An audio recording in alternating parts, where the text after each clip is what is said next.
Hello everyone, I know can could must might कितना परेशान करते हैं आपको. So I have brought easiest way to learn modals. Let us learn it. Can का मतलब सकता है. मैं ये कर सकता हूँ, वो ये कर सकता है. I can do this, he can do this. Simple. Can सकता है, एवरीवन नोज दिस, है ना. थोड़ा सा कंफ्यूजिंग करते हैं इसको. कुड मतलब सका, पाया, सकता था.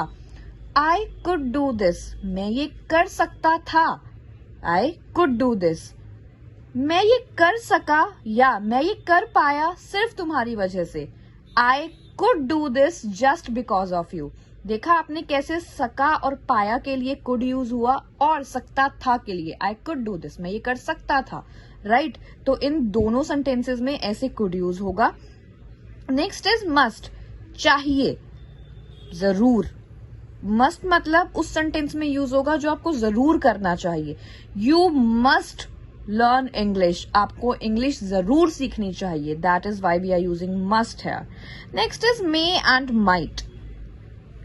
ये सकता है के लिए ही यूज होगा, बट शायद. ही मे लर्न इंग्लिश, वो शायद इंग्लिश लर्न कर ले.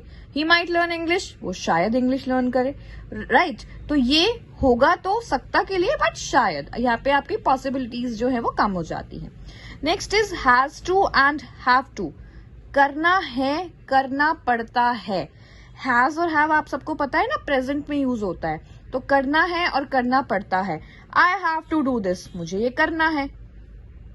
Right I have to do this. जब हम ऐसी टोन में बोलते हैं तो हमें करना पड़ता है. Right today I am not well but I have to complete this homework, मतलब मुझे करना पड़ेगा, है ना.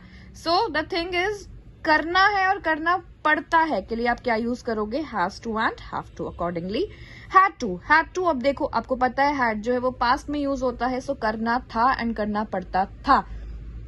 आई had to do that work, मुझे करना पड़ता था वो काम. Okay so at that time you use had to. Use to का मतलब हम कहाँ पे यूज करेंगे, किया करता था. मतलब आप कोई काम जब किया करते थे at that time you will use to. I use to go to school, मैं स्कूल जाया करता था. वो काम हो रहा है, क्रिया हो रही है, तो मैं स्कूल जाया करता था. राइट नेक्स्ट इज वुड, करता था. Will is actually verb form, that helping verb that is use for future tense. Right तो वुड जो है उसका वो था के लिए मतलब पास्ट के लिए यूज हो जाता है.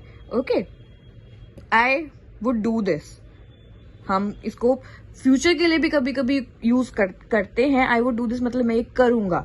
विल को रिप्लेस करके मतलब पॉसिबिलिटी अगेन कम हो जाती है, लेकिन वो विल जो है वो वुड एज पास्ट भी यूज होता है. Next is would like to, करना चाहेगा, करना चाहूंगा. I would like to speak on this topic, मैं इस टॉपिक पे बोलना चाहूंगा. विल हैव टू, करना होगा, करना पड़ेगा. I will have to go to school tomorrow, मुझे कल स्कूल जाना ही होगा, मुझे कल स्कूल जाना ही पड़ेगा. So these modals actually they are very simple if you know the Hindi meaning of these. So take a screenshot of this, you can take a screenshot, and if there is any doubt still you can ask in the comment section.